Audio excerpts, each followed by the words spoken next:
Speaking of the teams and one of the coaches who's involved in this, let's bring in Mario Cristobal, who's the head coach of the Miami Hurricanes. Coach, how are you, man? Congratulations on the Canes getting in there. That was a bumpy road the last week or so. Good morning, and appreciate you guys having me. Certainly an awesome day yesterday, and a lot of hard work, validated, and certainly looking forward to the opportunity. Man, Mario, Coach, I appreciate you coming on. Seriously, after everything you got going on, to come on with us the next day, really appreciate it. And we just want we just don't sleep. We're drinking Cuban coffee all day. I had Cuban coffee when we were down there for a Canes game. It was about this big and knocked my socks off. I tried it one time. I couldn't get it down. I couldn't. I feel like I had to chew it. Yeah. Well, he grew up with it. Mario grew up with it. I want to ask you, Joey just hit on, let's take Miami out. You're a college football fan. You played the game. You're a diehard, passionate fan of this sport. We're all kind of scratching our head every year, it seems like, about, well, what happened with this? What happened with that? You're in the middle of it. And just taking Miami and this situation out of it, how do we move forward? Like, what can we do to try to give us some reason to believe that the system is fair? Because the committee, you can say whatever you want. If Miami would have been left out, people would have been frustrated about that. If Notre Dame gets left out, there's people frustrated about that. Alabama gets left out, there's frustration there. Even Texas is upset. So do we have any way of moving forward to try to make some sense out of the postseason? Oh, wow. Where do you start with this? I would say two different things. I would say that this year and last year for us, I'll use us. I can't speak on behalf of anyone else. I felt like last year we were legitimately in the debate because we had enough good data, but we also had enough holes where, okay, we got to go fight for this because I can see where their side is a stronger argument than ours. But we have still this. We could kind of go this angle and see what catches traction. I felt that this year, there was about just the facts to come to the forefront and be assessed and just made clearly public, or I felt like people were posturing and manipulating information and putting stuff and giving more magnitude, I would say, to certain other outcomes as opposed to what we always valued first and foremost, besides the head-to-head. I'm talking about the common opponents. Our performance in the last 4 games, I thought, was very underestimated, undervalued. Totally agree. Yeah, man. After losing 2 or 3, to finish the way you guys did, I think obviously was a testament to your guys, testament to you guys, because it's easy to get fragile when things don't go well, and 2 or 3, and oh well, here we go. But man, you guys, if anything, probably played some of your best ball down the stretch. Honestly, we never won. We had 7 starters, not role players, 7 starters. We never ever said anything about it, and I'm never going to go back and say, hey, but this happened. We just kept going, and as we just started playing better and better, the last 4 games, there's nothing outside of the top 10 from a performance standpoint statistically, and all like the real valid game defining data.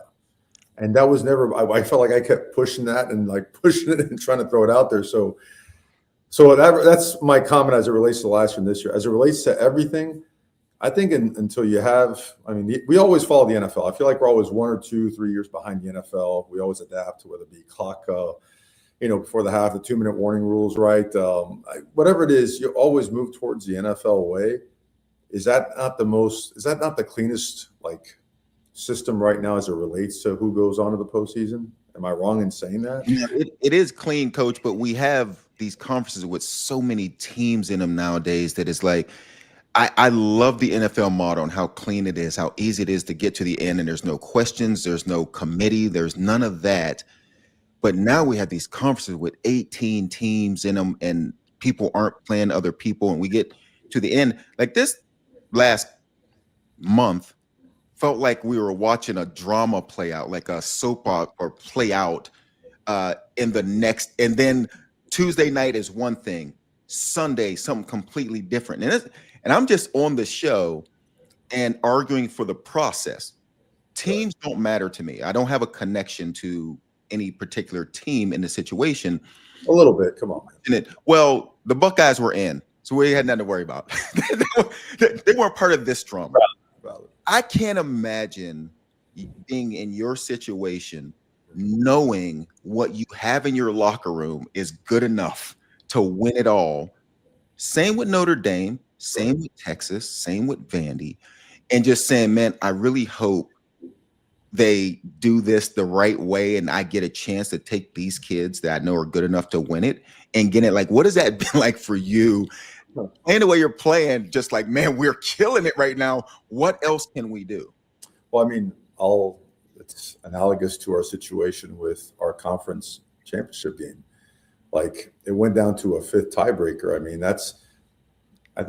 when I think of that tiebreaker, I think of the movie A Beautiful Mind, and all that crazy scribble and scrabble. I didn't even come to that to decide who's going to.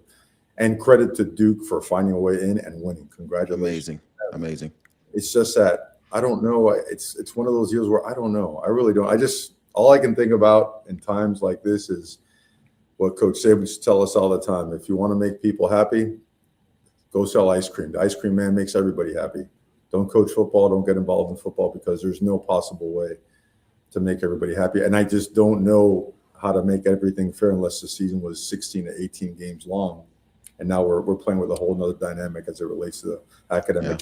Yeah. So what do you make beyond the stress over the last 24 hours? Just now that you're in, you kind of punched your ticket. The matchups are out there. We've kind of talked about the results of the weekend, but we'll spin it forward. Miami right now, when it comes to health, when it comes to mindset, when it comes to just let's go prepare, let's get ready to roll, let's see who the best teams are. You guys are going into a tough environment, place that you've ironically been in the last couple of years. Just your thoughts on this matchup and the path that you guys are facing right now.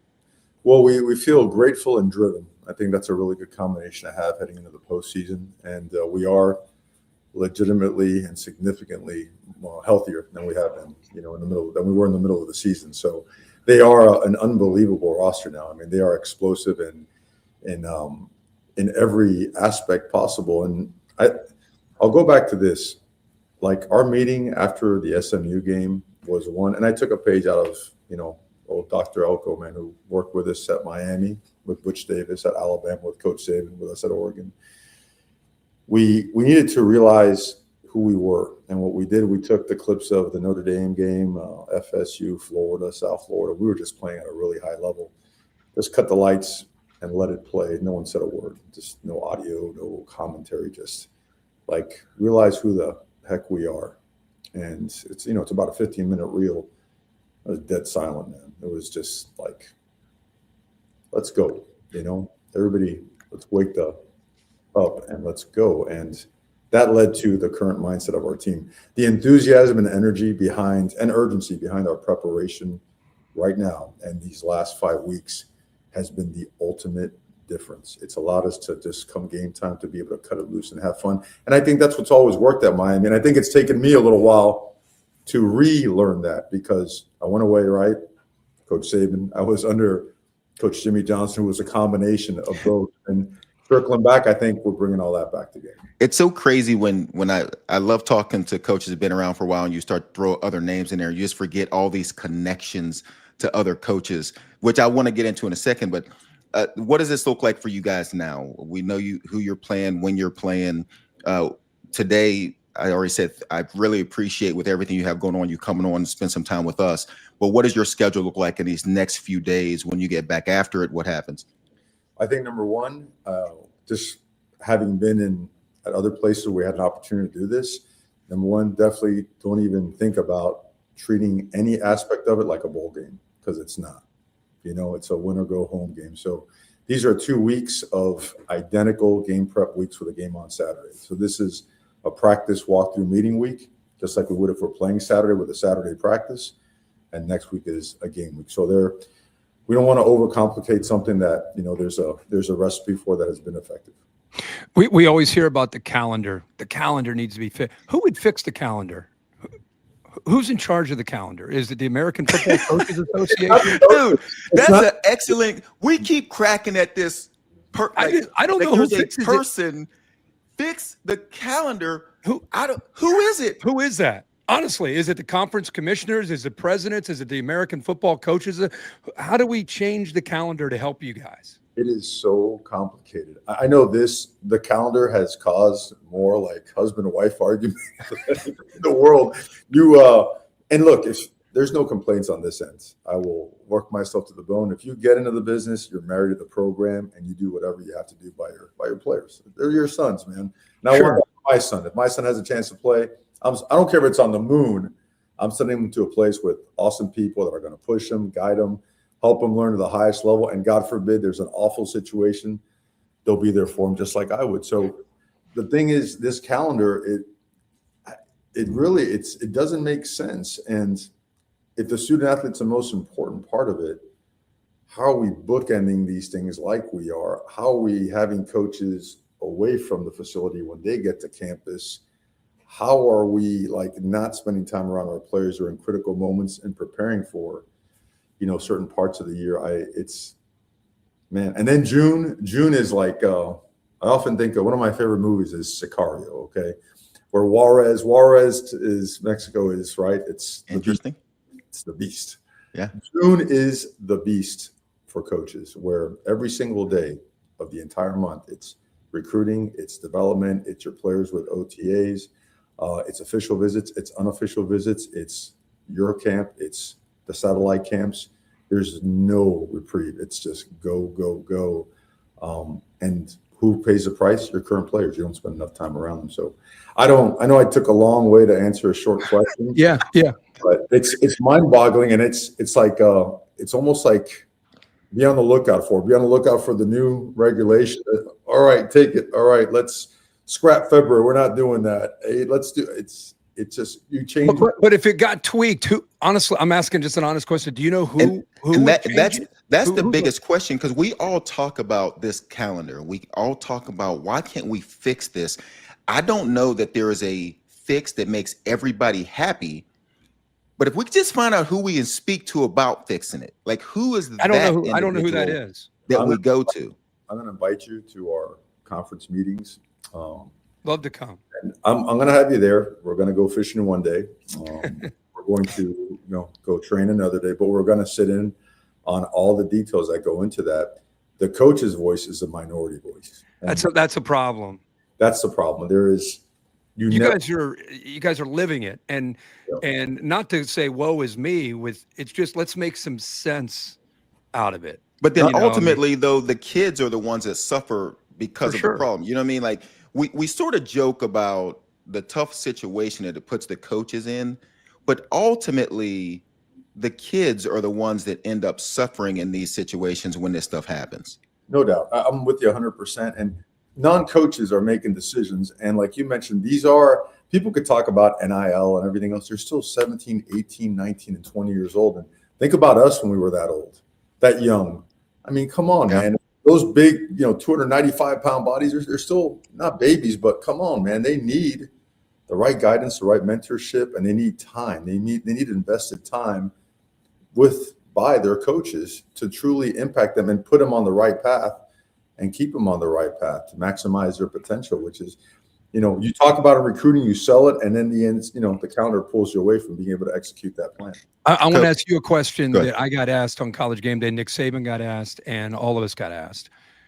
If you could change one thing for the betterment of where we are with so much that's frustrating, what's the one thing, living it the way you do every day? What would be the one thing that you think could help? Whether it's CFP, whether it's just the system itself, college football. If you were the commissioner, the czar, what's the one thing you would change? Just one. Just one. Man, that is. I think I said I would love a CBA. I would love to have a collective bargaining agreement like the NFL does. Somebody represents the players, whether they unionize.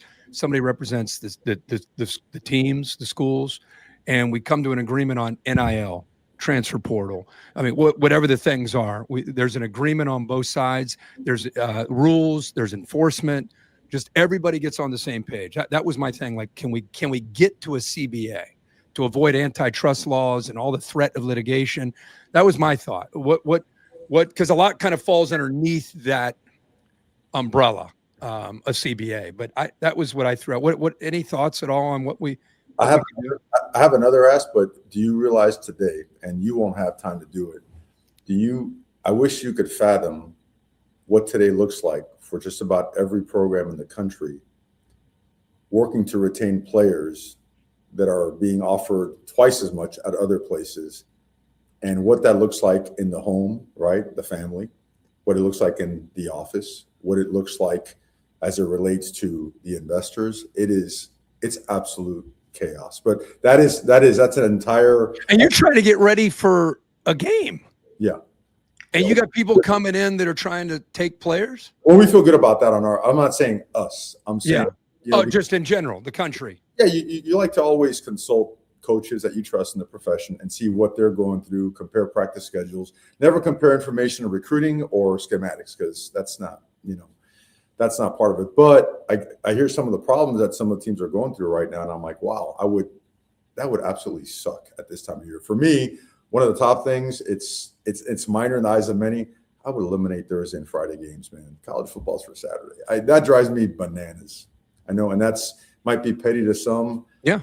Man, I want college football on Saturdays. I really, really do. And I want more time around the players. I want more time around the players. Some of these, what's this 8 hours a week and then 10 hours? And what is that? Like, you signed up for this. We are investing heavily, and we're supposed to develop you. Now you're going to limit the amount of. You have double the coaches in the NFL, and you have players. You have triple the players in college, and you have coaches.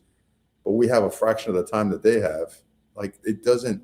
That part blows me away. Like, hey, Coach, we got to get education, Coach. We got to spend half our days in class, so that. I'm not looking into class time, man. So that Herbie, guys like me and Herbie want to get our degree in private school. Okay, I know you guys have it.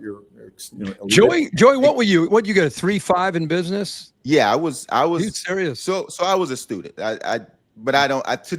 Today's world is different. And Coach, a minute ago you was talking about when we were younger, and it was interesting because Coach Dennis Erickson was my first coach in Seattle. And Cortez Kennedy and the Blades brothers. And I was just doing some research. I was like, man, I didn't realize that you knew those guys. And my gosh, amazing. Cortez Kennedy, for some reason, I don't even know how this happened, Coach. I show up in Seattle and somehow Cortez, this big, huge human, we became good friends. It's like he took me under his wing. Brian Blades, like he took me under his wing. I was like, this is nuts that, like, those guys. And Coach Erickson, just amazing, that connection with what those guys meant to me. I just imagine you with them in college. Cortez Kennedy is may he rest in peace. Yes. A God, man, one of the best teammates ever. His first day here was 380. And I will never forget, first practice, he's puking all over the place. He can't run. Jimmy Johnson's all over him. And I'm about to go to the chow hall. I had a car. He's like, come on, man, let me hop in with you. And he hops in. He's like, you registered for class? I go, yeah. He goes, what are you doing? I'm going, business. He's like, I asked him, what are you doing? He goes, I'm going to the NFL. I'm not worried about it. You just like fertilized our field for the last hour. You're going to go to the NFL? And I think he's the most dominant player I ever had to face. Wow. In practice or a game. Yes. It hurts. It, like, your body would actually suffer when you would collide with him. Like, it would be a complete, like, from head down the spine down to your toes. It was bam, just monster back, huge legs, huge butt, and incredible power. He was amazing. When I was a rookie in Seattle, you know how they used to do the little rookie, the rookie would have to carry the bags or something like that. So I'm in practice. At the end of the very first practice, Cortez comes over to me. And he grabs me and he picks me up and he carries me. He carries me over to the goalpost and tapes me around the goalpost, and they all dumped water on me. And it was one of those things that when he grabbed me, it's like a bear. There was no struggle because what was I going to do? He grabbed me. But the funniest part about Cortez, and we got done. He said, "Hey, thanks for not running, because I didn't want to chase you." But yeah, the Blades brothers, amazing guys, coach. I mean, seriously, they were. I used to watch Benny Blades. I used to come out here when I was in high school. I'd get here on a bike, hitchhike, walk, whatever, to watch Jerome Brown and Greg Rickard, Danny Stubbs, Matt Patcham, Mel Bratt. Jeez, those were the days. If one thing, coach, number one, thank you for bringing Miami back. Because when you talk those days right there, that's our childhood. That's when, if you could just get Florida State back, if you could get Florida back, want them all back. We want the state of Florida back to those days when it was must-see TV. Get your popcorn, sit down. Miami's about to play Florida State. Miami's about to play Florida, and it was like. But can we bring the Orange Bowl back too? Because I miss the Orange Bowl. The best place. We still have work to do before we're back. We actually want to be here, But I'll tell you what, when I watching them practice, that's why I wanted to come here. That's why every player we take, they have to come see us practice, because it's how we practice at Alabama. It's how we practiced under Jimmy Johnson. You have to love that. And then when I signed here, I was frightened. I'm like, what did I do, man? These guys, they're going to kill me. Kevin Fagan, 565 for 200. I'm like, get me out of here, man. Yeah. So, it was your last year 92? My last year was 92. So that was my last year too. And you guys ended up playing Bama and that Sugar Bowl. I know it didn't go the way you had hoped, but another example of one team goes in thinking they're going to win, the other team comes in trying to prove everybody wrong, and they were pretty motivated. But one thing Joey and I talk about, and I know the three of us are from a different generation, but we had goals of going to the national championship. It was different then. The Big Ten, the Pac-10 in those days were not part of the Fiesta Bowl, the Orange Bowl, the Sugar Bowl. You guys were, Oklahoma was. It was kind of those same teams, it seems like, in our era playing for Notre Dame. And I miss bowl games. I miss bowl games mattering. Our bowl games, we had a great, you're so regimented as a player that when you go to a bowl game, you actually get free time. You get a chance to go practice, you grind, but then it's like, okay, guys, you got off from 5 o'clock, curfews, midnight or whatever. And we're like, we have free time, whatever town we were in, we'd go hang out together. Some great memories, of those bowl games. And I sometimes get it. I know that the CFP is the focus, but I just feel like it's almost becoming NCAA tournament and NIT is the perception with social media. But do players still I know you're in the CFP, but do players still like bowl games, or should we just do away with bowl games? Because our era, we loved them. I love bowl games. I hate to say I'm a pack rat, so I still have all my old Sugar Bowl stuff. I have the starter jacket. I got it all, man. I got it all in an old, closet of mine. But you're right. I mean, I still remember playing Texas in the Cotton Bowl and going to Laurie's for the Beef Bowl, where they have both sides eat as much prime rib as you can. Amazing. And then, a little bit of, smack talking back and forth. But it actually led to some unbelievable relationships with some of the guys on the other side also. I hate it that this generation is not getting to experience just the pageantry and just the sheer energy of the bowl system, because it was a huge part of us just growing in the sport and a reason why we loved it. Yeah, it's a shame. Those were the days, Coach. And before we let you go, Coach, because you just mentioned something that irks me about this, not just the bowl games, but that thing where we come in together as freshmen and we're going to be at a place for 4 years. Like we talked about you and the Blades brothers and Cortez. I hate that these kids don't get that same brotherhood experience out of it. You know what I mean? Where like me and Herbie came in together, and he is here a year before me, and he's one of the guys I gravitated to. We became friends, and now we become brothers years later because we're there for 4 years. There was no portal. We weren't leaving. There weren't, you know what I mean? And I had a football dorm too, right? Yeah, absolutely. Like we're seeing each other at the dorm. It is like, it's such a different world that I miss. Man, this has been nostalgic. This is gonna bring a tear to my eye. I watched this yesterday where I lived. Like it looked like cell 4, but our dorm over there has been replaced by these. You should see this. It's like luxury condos overlooking the pool where Pat dove off. You know what I mean? It's like I'm like, where's my dorm, man? Where's 36H? You know, we call the Great American Sub Connection. Deliver 36H. Yes, as in hell. Bring it over here. They're gone. And but you know, at the same time, there's so many positive changes. But I'm with you, man. Every now and then I'll go to that closet and pull out the starter jacket just to remind. Yeah. Well, hey, man, thanks for hopping on. Thanks, I know Coach. this past weekend was crazy for everybody, but congrats to punching the ticket, getting in. Look forward to seeing you over at College Station in a couple weeks, and thanks for hopping on with us. We really appreciate it. Yes, sir. Thank you guys for having me. All right. Go. Thanks, buddy. Coach.